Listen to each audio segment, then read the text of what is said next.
Ya Tuhan, ya Bapa kami yang bertahta dalam kemuliaan surga, terpujilah Engkau untuk kebaikan surga yang kami nikmati hingga saat ini. Ketika kami siap dikenyangkan melalui sabda firman, biarlah kuasa Roh Kudus akan mengurapi masing-masing hati kami, sehingga kami boleh menerima berkat surga dalam pertumbuhan kerohanian kami. Biarlah kasih sayang Tuhan akan menyertai kami, sehingga kami dapat mengerti dan memahami maksud yang Kau ingin nyatakan dalam hidup kami. Hamba yang akan menjadi alat Tuhan untuk menyampaikan kabar selamat ini, penuh dengan keterbatasan dan kekurangan. Karena itu, sembunyikanlah hamba di bawah kayu salib, sehingga biarlah Engkau yang semakin besar dan hamba semakin kecil. Terpujilah nama Tuhan dalam nama Yesus. Amin. Silakan dulu.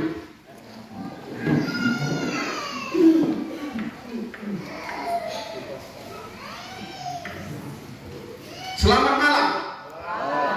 Puji Tuhan, senang rasanya saya boleh berdiri di depan saudara-saudara semua, menyampaikan satu kabar selamat, di mana sedikit waktu lagi Yesus datang. Berapa yang mengaminkan hal tersebut?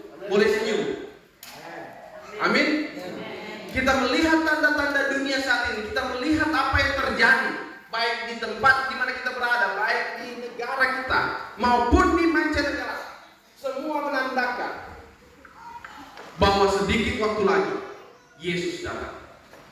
Sebelum saya memulaikan dengan pekabaran firman Tuhan, sebagai seorang pekabar Injil, ada amaran yang sangat jelas dalam Alkitab bagi saya secara pribadi yang mengabarkan Injil. Karena bisa saja saya mengabarkan Injil tapi saya sendiri tidak selamat. Bisa saja saya mempersiapkan orang lain untuk menyambut kedatangan Tuhan, padahal saya sendiri akan segera dibinasakan. Karena itu saya harus waspada dalam menyampaikan firman Tuhan.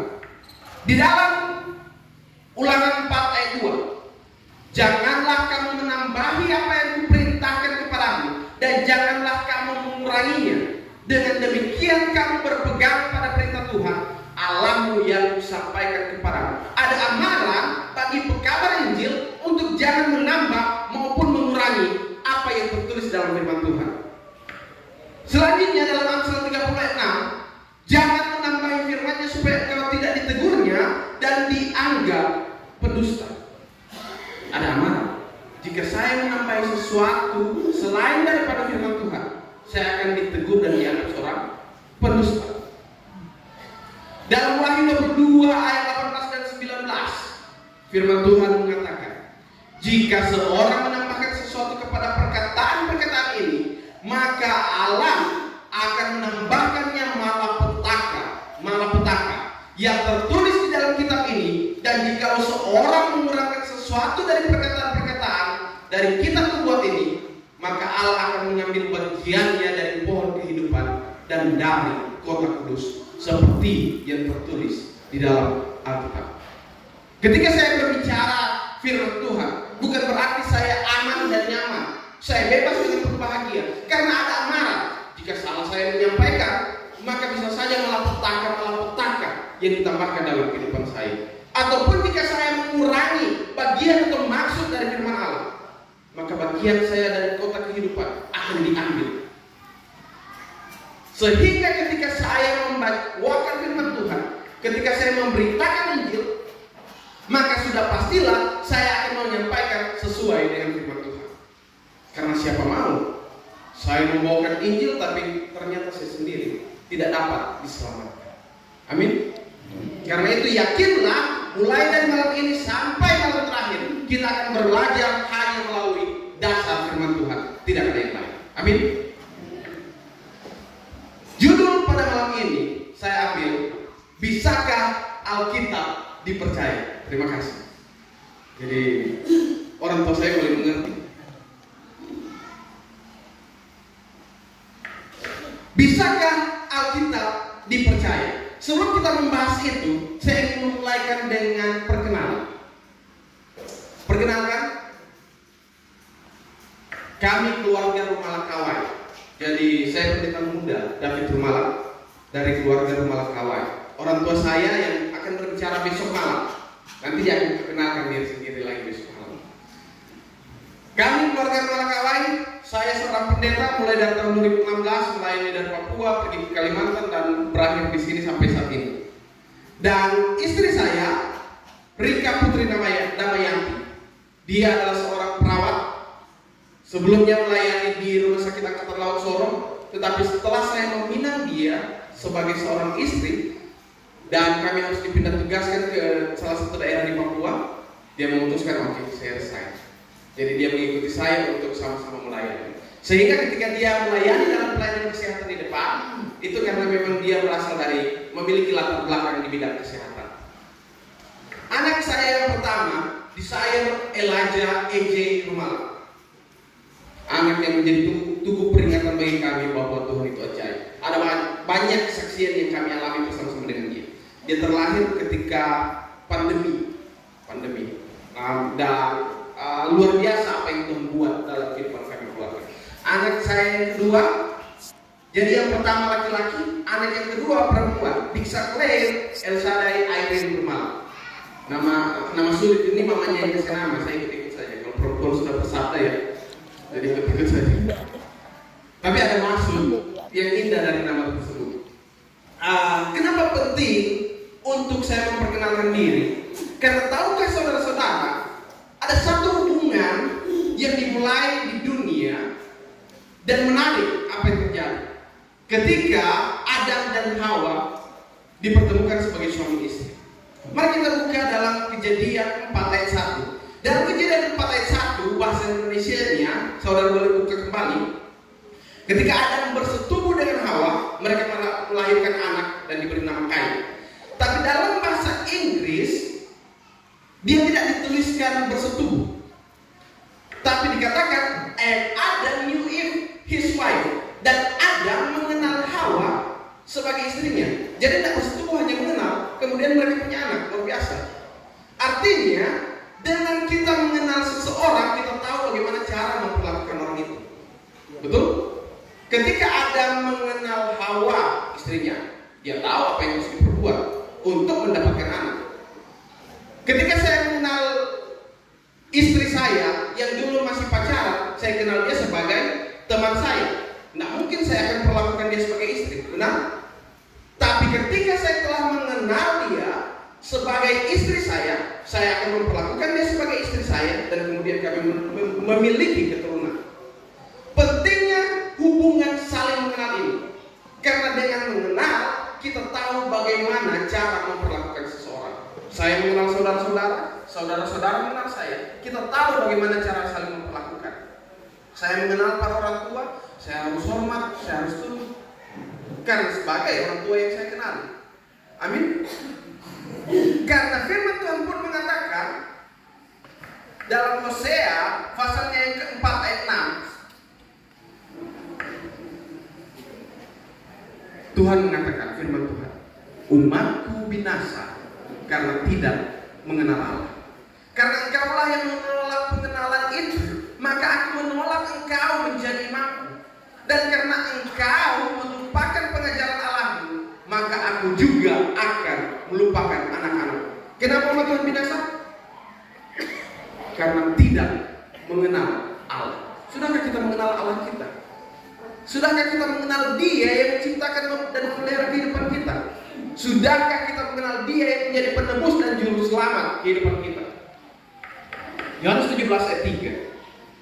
Yesus mengatakan, inilah hidup yang kekal itu, yaitu bahwa mereka mengenal engkau satu-satunya Allah yang benar, dan mengenal Yesus Kristus yang telah engkau utus. Ternyata dengan mengenal kita akan memperoleh apa?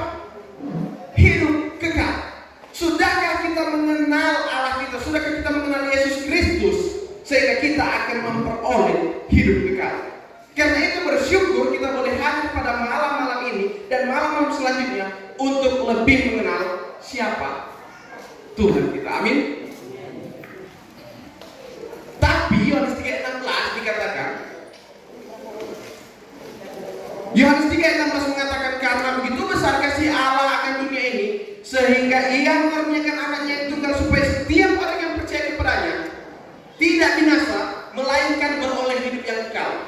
Loh, tadi Yohanes 17 ayat 3 katakan, dengan mengenal Tuhan kita memiliki hidup kekal.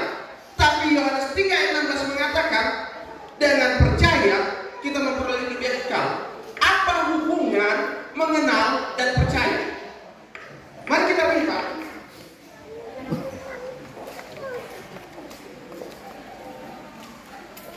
Kisah ini.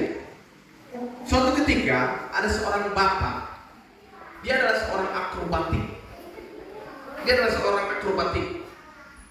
Dia melakukan atraksi untuk melintasi gunung satu ke gunung yang lain dengan menyeberangi tanah. Dia katakan, berapa yang percaya saya bisa menyeberangi ini? Oh, banyak orang percaya. Saya percaya. Dia buktikan. Dia pergi melewati gunung sebelah, bahkan memegang dengan kayu untuk menjadi penyeimbang. Dia berjalan, tiba di sebelah. Oh, semua orang tepuk tangan, hebat. Kemudian saya bisa kembali.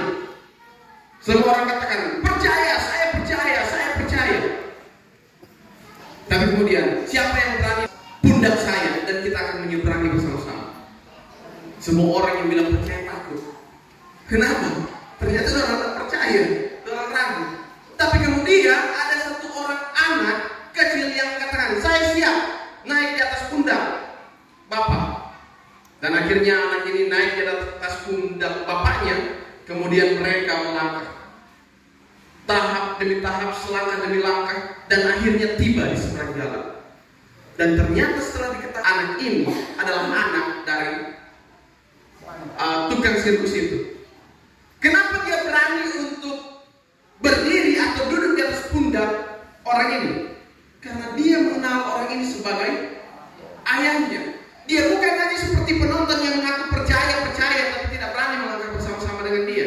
Karena dia mengenal jelas orang ini adalah ayahnya, sehingga dia berani untuk duduk di atas pundaknya dan melangkah demi langkah. Itulah hubungannya mengenal dan percaya. Ketika kita mampu mengenal siapa Tuhan kita, maka kepercayaan kita akan miliki. Amin. Sudahkah kita mengenal dia?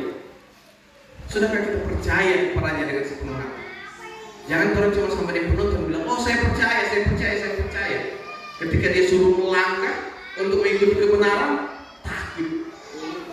Ketika dia suruh melangkah bersama-sama dengan dia dalam kebenaran Injil, aduh jangan dulu. Sudahkah kita benar-benar mengenal dia, ikuti dia kemanapun dia menyuruh kita pergi? Kita tidak bisa mempercayai seorang yang tidak kita kenal. Kita harus mengenali orang itu. Kita harus benar-benar menjalani kehidupan kita dengan dia setiap hari, baru kita dapat mempercayai dia. Karena mungkin kasih doi 100 juta ke orang yang terlalu kenal. Orang harus betul kenal siapa dia. Pertanyaannya, kalau begitu bagaimana cara kita mengenal dia? Bagaimana cara kita mengenal Allah kita? Tahukah dalam Kejadian pasalnya yang kelima ayat 21 sampai 24 ada kisah yang menarik di mana seorang yang bernama Henokh. Saudara kenal Henokh? Lewat firman Tuhan. Henokh memiliki kehidupan yang luar biasa karena dia diangkat hidup-hidup ke dalam kerajaan surga. Kenapa? Apakah dia orang yang setia? Apakah dia orang yang saleh? Tidak dijelaskan dalam Alkitab. Yang dijelaskan dalam Alkitab bahwa dia hidup bergaul dengan Allah. Tidak dijelaskan bahwa dia orang yang suci dan saleh. Tapi ketika dia hidup bergaul dengan Allah, dia diangkat ke surga. Bagaimana cara kita mengenal Tuhan? Saya tidak mungkin akan mengenal istri saya kalau baru bertemu sehari. Saya tidak mungkin mengenal istri saya kalau baru bertemu 1 minggu. Bahkan ketika kami berumah tangga, masih banyak hal yang saya belum kenali dari istri saya.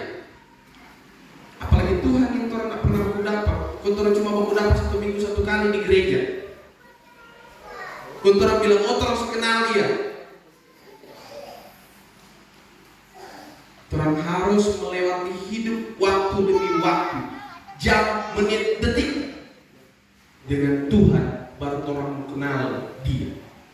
Ketika Henokh hidup bergaul dengan Allah, pasti Henokh sudah tahu apa yang Allah inginkan.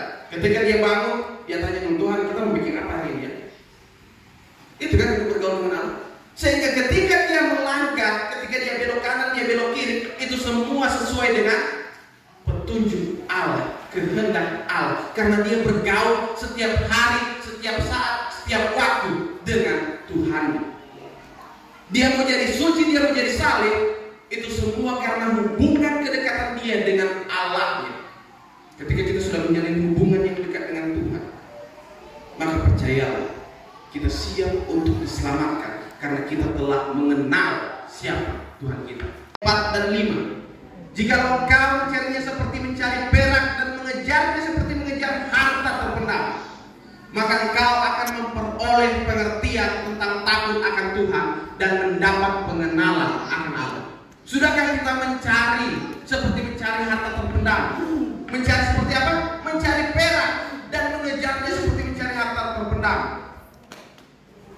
Ketika orang dengar, oh di sana ada emas, orang-orang berkumpul di gunung gali, pergi cari tempat untuk mencari lubang gali emas.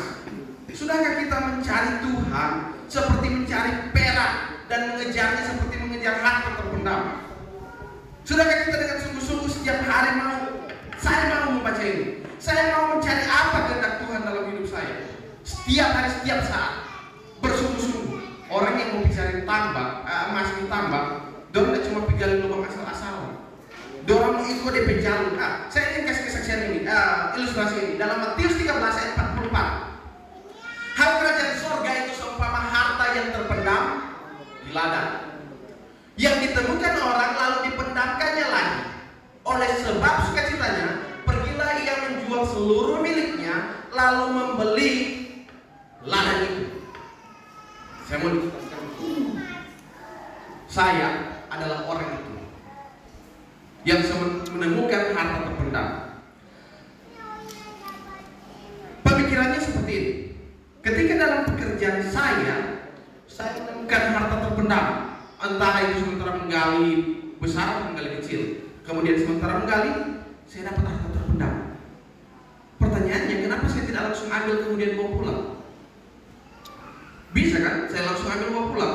Tapi diceritakan dalam ilustrasi Alkitab ini, perumpamaan Alkitab ini, orang muda ini menguburkannya kembali dan pergi untuk menjual miliknya. Sudah pasti ketika dia menguburkannya kembali, tidak ada orang yang lihat. Karena kalau ada orang yang lihat, orang lain yang akan ambil, benar? Jadi tidak ada orang yang menyalahkan dia ketika dia mau ambil harta itu, karena tidak ada orang yang lihat. Kalau ada orang lihat dan dia kuburkan kembali, orang lain yang ambil. Kemudian yang pasti harta itu bukan milik tuan tanah itu. Kenapa? Karena ketika dia jual seluruh miliknya kemudian membeli tanah itu, kalau tuan tanah tahu ada harta di situ, tuan tanah mau jual enggak? Enggak mau jual. Tuan tanah tidak akan jual harta itu. Sehingga itu bukan milik orang lain, itu bukan milik orang tuan tanah, dan tidak masalah dia ambil itu. Tapi pertanyaannya, kenapa dia tidak ambil kemudian mau pulang? Dia harus menjual miliknya dulu, kemudian dia membeli tanah itu. Saudara pernah pergi gali emas? Pernah pergi daerah tambang? Ketika orang tahu di situ ada emas, orang tidak cuma gali di situ, betul? Orang mau bicara lagi di lubang-lubang yang lain. Kalau ini satu ladang ini, ketika dia temukan sini, dia akan cari lagi di sini, dia akan cari di sini, dia akan cari. Semua tempat dia akan gali untuk dapatkan harta terpendam itu. Betul?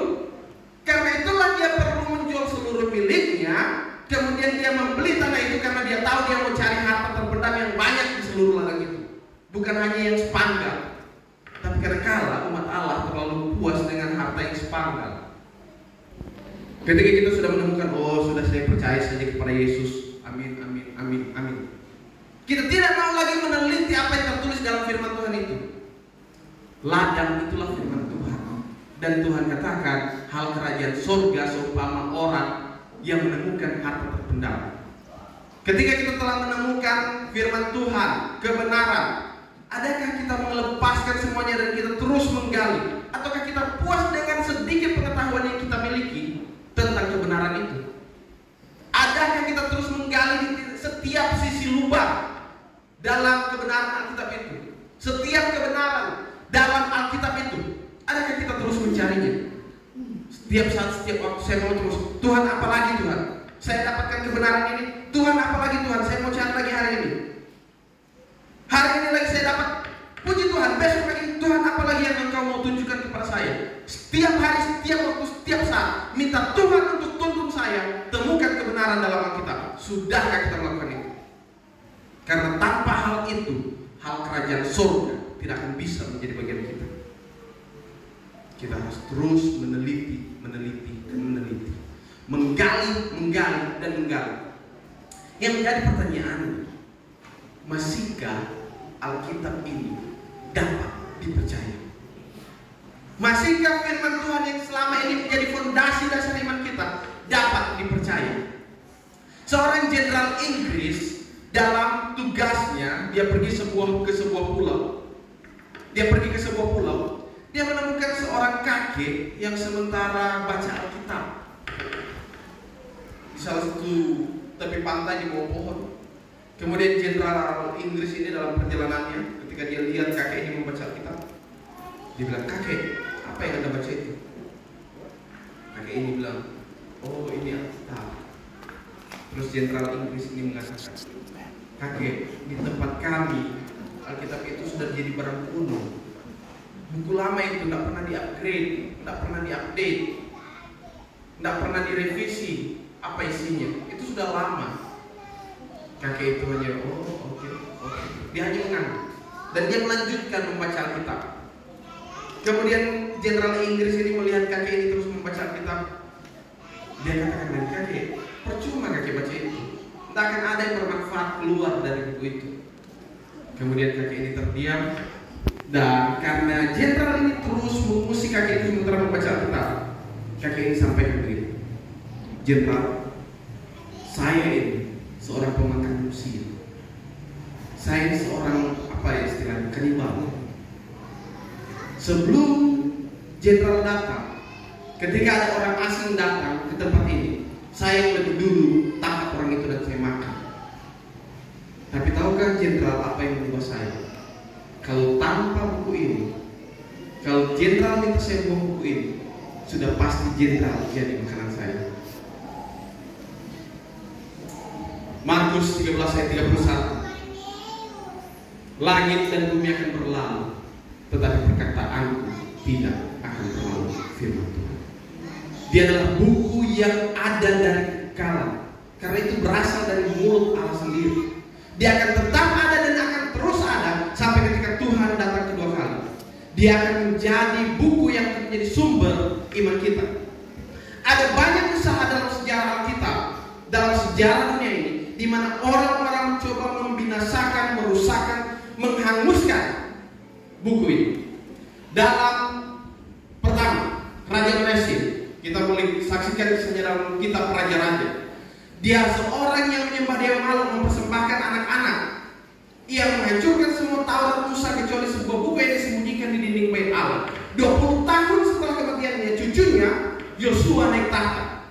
Yosua menemukan buku ini dan dia rutin dan membacakannya. Usahanya tidak berhasil untuk membinasakan Alkitab, gagal. Kemudian ada usaha lagi yang lain, Antiochus Epiphanes. Dia membunuh semua orang yang memiliki kitab suci. Inilah yang mengakibatkan pemberontakan Makabi. Baru saja kaisar ini terbujur mati, kembali terjadi kebangkitan terhadap Taurat dan kitab suci. Orang-orang mencoba membinasakan Alkitab, namun akhirnya Alkitab ini tumbuh kembali dan tumbuh kembali. Firman Tuhan ini tetap kekal untuk selama-lamanya. Kaisar Diocletian menghancurkan Alkitab. 10 tahun berlalu, Konstantinus Agung muncul sebagai kaisar Roma, mengaku percaya kepada Kristus, memerintah Roma untuk membaca Alkitab. Dalam rohaniawan abad pertengahan, mereka menempatkan Alkitab sebagai buku yang dicekal. Sinode Soloso melarang siapa saja yang memiliki Alkitab. Namun orang-orang ini rela mati untuk mempertahankan Injil. John Tyndale menerjemahkan keluarga sehari-hari, dibakar hidup-hidup. John Huss menyatakan Alkitab sebagai wibawa paling tinggi, juga dibakar hidup-hidup. John Wycliffe menerjemahkannya ke dalam bahasa Inggris, tidak jadi dibakar karena meninggal terlebih dahulu, tetapi kemudian mayatnya dibakar, abunya dibuang ke sungai. Usaha orang-orang untuk membinasakan Alkitab ini. Kita tahu siapa sumber ide itu. Iblis, setan yang mencoba membinasakan perkataan firman Tuhan. Namun itu tidak akan pernah berlalu. Ratu Inggris memerintahkan siapa saja yang memiliki Alkitab akan dibakar. 5 tahun kemudian setelah perintahnya dikeluarkan, Ia mengangkat Ratu Elizabeth I naik tahta dan memerintahkan untuk menerbitkan Alkitab. Mengapa Alkitab itu masih bertahan? Padahal orang sudah berusaha untuk menghancurkannya, membinasakannya. Kenapa dia masih bertahan? Karena firman Tuhan mengatakan, rumput menjadi kering, bunga menjadi layu, tetapi firman Alkitab apa? Tetap untuk selama-lamanya. Usaha apapun yang dilakukan oleh Lucifer, si ular tua itu, setan, melalui oknum-oknumnya yang ada di dunia ini, untuk menghancurkan firman Allah, tidak akan pernah berhasil. Karena firman itu telah menyatakan dia akan tetap untuk selama-lamanya. Alkitab masih dan tetap menjadi penuntun kehidupan kita. Dalam 2 Timotius 3:16, segala tulisan yang diilhamkan Allah memang bermanfaat untuk mengajar, untuk menyatakan kesalahan, untuk memperbaiki kelakuan, dan untuk mendidik orang dalam kebenaran. Alkitab menyatakan apa yang terjadi di depan. Ingatlah hal-hal yang dahulu dari sejak purbakala, bahwasanya akulah Allah dan tidak ada yang lain. Akulah Allah dan tidak ada yang seperti aku, yang memberitahukan dari mulanya hal yang kemudian dan dari zaman purbakala apa yang belum terlaksana, yang berkata keputusanku akan sampai dan segala kehendakku akan kulaksanakan. Firman Tuhan telah menyatakan apa yang akan terjadi ke depan. Covid, apakah dia sudah menyatakannya? Penyakit sampar akan terjadi sebelum Tuhan datang. Peperangan, gempa bumi, semua telah dinyatakan dalam firman Tuhan sebelum dia datang. Dan sudahkah itu terjadi? Sangat sedikit waktu lagi Yesus datang. Alkitab memberikan jalan keluar dari kehancuran dunia ini. Tetapi semua yang tercantum di sini telah dicatat supaya kamu percaya bahwa Yesuslah Mesias Anak Allah, dan supaya kamu oleh iman memperoleh hidup dalam namanya. Oleh firman Tuhanlah kita mendapatkan jalan keluar keselamatan, oleh mengenal Allah Tuhan kita. Siapa yang mau tinggal di dunia yang telah rusak ini? Siapa mau tinggal di dunia yang penuh dengan penderitaan, sakit penyakit, duka cita, kesedihan, penderitaan? Siapa yang mau tinggal? Hanya Alkitablah yang memberikan jalan keluar, yaitu melalui Yesus Kristus yang kita kenal sebagai Anak Allah yang hidup. Alkitab merupakan sumber kebenaran Allah. Segala tulisan yang diilhamkan Allah memang bermanfaat untuk mengajar, untuk menyatakan kesalahan, untuk memperbaiki kelakuan, dan untuk mendidik orang dalam kebenaran. Hanya Alkitablah sumber kebenaran dalam hidup kita di dunia ini. Charles Wesley, seorang bapak metodis, dia ada di tahun 1708 sampai 1788. Suatu ketika dia berjumpa dengan seorang penambang batu bara. Dia ingin selalu bertanya, kemanapun dia berjalan, dia selalu ingin membacakan, membicarakan tentang firman Tuhan. Kemudian ketika dia berjumpa dengan seorang penambang batu bara, dia tanya, "Bapak, apa yang Anda percayai?" Kemudian bapak ini menjawab, "Saya mempercayai apa yang orang tua saya percayai." Kemudian Charles Wesley ini semakin penasaran. "Kalau begitu, apa yang orang tua Anda percayai?" Penambang batu bara ini kemudian mengatakan, "Orang tua mempercayai apa yang saya percayai." Kemudian dia tanyakan lagi, "Kalau begitu, apa yang Anda dan orang tua percayai dan orang tua Anda percayai?" Penambang batu bara ini menjawab, "Saya dan orang tua saya mempercayai hal yang sama." Saudara mengerti kisah ini, di mana orang ini pun sendiri tidak tahu sebenarnya apa yang dia percayai, namun dia memiliki keyakinan bahwa dia mempercayai sesuatu. Apakah kita sudah mengerti apa yang kita percayai selama ini? Apakah kita sudah mengerti apa yang kita imani selama ini? Ataukah kita yang penting cuma datang ke gereja, memuji, memulai nama Tuhan dan katakan saya percaya?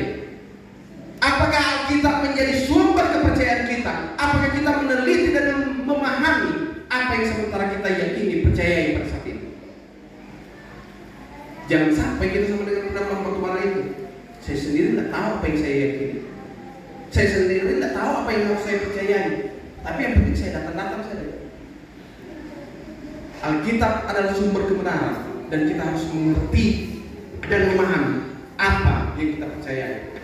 Sama seperti seorang tunanetra, maaf kalau ada yang tunanetra di sini, dia menyanyi begini, burung kakak tua katanya, tinggal di jendela katanya, nenek sudah tua katanya, giginya tinggal 2 katanya. Terus orang heran, ada katanya di lagu itu. Kemudian ya saya cuma dengar orang. Katanya burung kakak tua begitu, katanya burung kakak tua begini, katanya ada begini. Jadi dia tidak pernah lihat langsung, dia tidak pernah merasakan langsung, dia hanya iya katanya. Sudahkah kita mengalami, merasakan hidup bersama-sama dengan Yesus sehingga kita mampu percaya siapa dia yang kita sembah?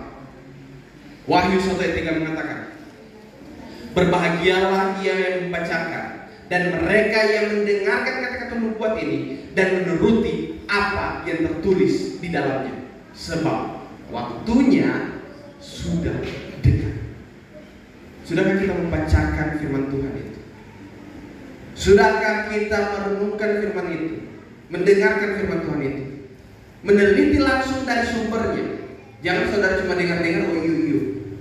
Ketika saudara pulang, saya mohon dengan sangat, baca kembali apa yang disampaikan pada malam ini, pelajari kembali apa yang disampaikan pada malam ini, dan yang paling penting, menuruti apa yang tertulis. Karena percuma kalau cuma dengar, percuma kalau cuma baca, tapi orang tidak turut. Ada istilah yang saya pernah dengar, berdoa ya. Orang Jawa bilang, sia-sia.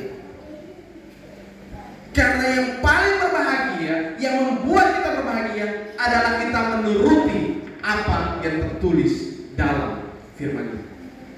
Kenapa Alkitab itu dikatakan Alkitab yang suci? Apa yang menjadikan Alkitab itu suci? Apakah karena itu berisi firman Allah sehingga dia menjadi suci? Di handphone juga ada firman Allah. Apakah handphone menjadi suci?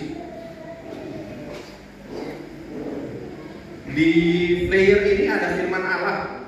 Sebab sedikit, bahkan sangat sedikit waktu lagi dan ia yang akan datang sudah akan ada dan tanpa menanggungkan kedatangannya. Ibrani 10 ayat 37. Ada firman Allah. Apakah itu menjadi suci?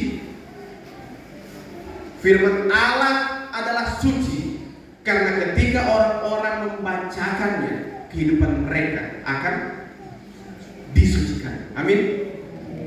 Firman Allah tidak akan berguna ketika kita tidak membacakan dan merenungkannya. Suatu kali ada di daerah tambang di Nabire, karena saya pernah tugas di Papua, saya mendengarkan kisah ini dari mereka di Manokwari. Jadi orang-orang tambang ini pergi ke Nabire untuk, karena di sana ada tambang emas. Jadi banyak orang-orang Kristen ke sana. Setiap hari tugas mereka tambang. Selupa renungan pagi, selupa ibadah malam, karena kesibukan mereka mencari emas. Dan terjadilah gempa bumi kuat. Orang-orang mulai di sana, karena daerah tambang kan lubang-lubang di bawah semua. Orang-orang mulai takut. Aduh, rawan orang. Apalagi orang dengar akan ada tsunami besar, padahal orang di gunung. Jadi mereka mulai takut. Dan apa yang terjadi? Setiap malam para penambang ini mereka tidur beralaskan Alkitab. Jadi Alkitab menjadi jimat dalam kehidupan mereka. Tapi bukan itu yang Tuhan inginkan. Karena tanpa menuruti dan mengerti apa yang tertulis dalam firman, buku itu hanyalah tetap buku sederhana. Tapi ketika kita membacakannya, firman itu akan menyucikan kehidupan kita. Tahukah saudara-saudara, satu perkataan terakhir, ayat terakhir akan kita bahas malam ini. Bagaimana cara kita membedakan uang benar, uang asli dan uang palsu? Ada yang tahu? Dilihat, diraba, teraba. Tapi akan percuma kalau orang tak tahu uang asli, benar? Orang harus tahu uang asli bagaimana model sebelum orang mencari tahu apakah itu uang asli atau uang palsu. Kalau orang cuma tahu uang palsu model kertas begini, ada banyak jenis uang palsu yang lain beredar, tapi cuma satu model uang asli, benar? Sehingga yang perlu kita ketahui adalah uang asli. Ketika kita sudah tahu mana yang asli, kita tidak akan terkecoh dengan yang palsu. Demikian juga dengan membedakan orang benar dan orang fasik. Banyak ciri-ciri orang fasik dalam Alkitab. Banyak ciri-ciri orang yang tidak benar dalam Alkitab. Namun ada satu ciri utama orang benar dalam Alkitab. Dalam Mazmur yang pertama. Ada yang boleh baca? Saya ingin orang membacakan, salah satu orang yang kita membacakan. Mazmur pasal 1 ayat 1 sampai 6. Ada yang membawa Alkitab. Mazmur 1 ayat 1 sampai 6. Kita akan menemukan apa ciri orang benar.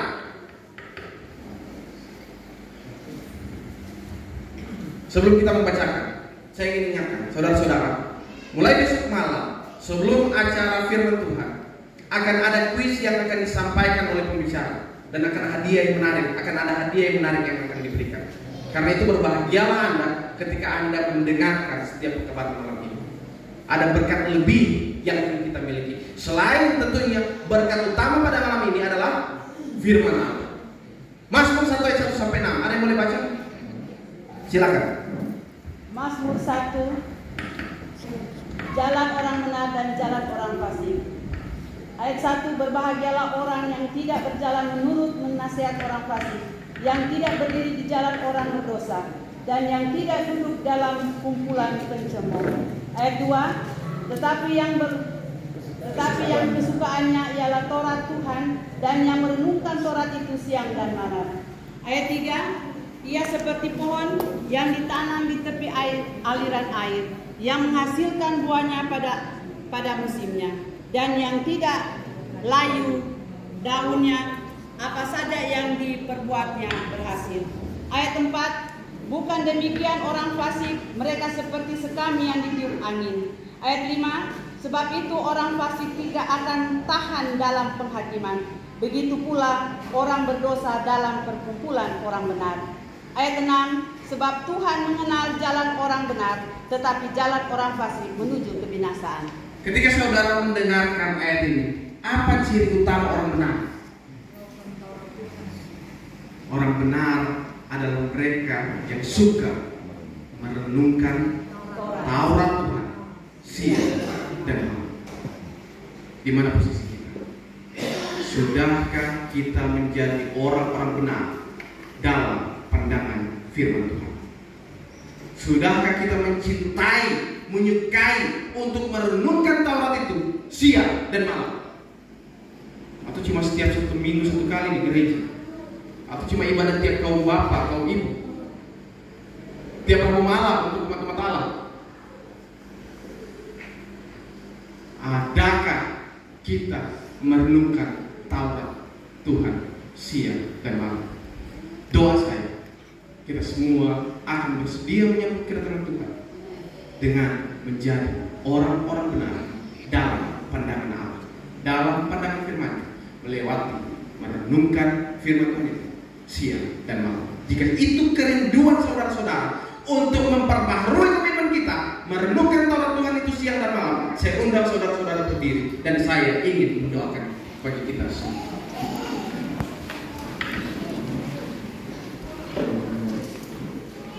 Bapa di surga, Allah yang kami sembah, kami rindu untuk mengenal Engkau di dekat lagi. Namun di dunia modern saat ini terjadi keraguan-keraguan akan pengabaran firman. Namun melalui pengabaran malam ini, firman-Mu telah menyatakan dan sejarah telah membuktikan firman-Mu akan kekal untuk selama-lamanya. Karena itu Tuhan, pada malam ini kami mau memperbaharui komitmen kami. Kami mau siap sedia menyambut kedatangan Tuhan, menjadikan diri kami benar di hadapan Allah melalui kuasa firman. Kami mau merenungkan Taurat Tuhan siang dan malam. Kami mau menjadikan setiap perkataan-Mu wejangan dalam ingatan kami hari demi hari, sehingga ketika kami akan melangkah ke kanan atau ke kiri, maju atau mundur, kami akan berlaku sesuai dengan firman Allah. Biarlah kami semua yang hadir pada malam ini akan memperoleh berkat surga. Iman kami akan bertumbuh, pengenalan kami akan Tuhan akan bertumbuh, dan kami akan siap menyambut kedatangan. Pertemukan kami kembali pada besok hari dalam mengikuti setiap perkabaran selanjutnya. Di dalam nama Yesus kami berdoa dan memohon. Amin.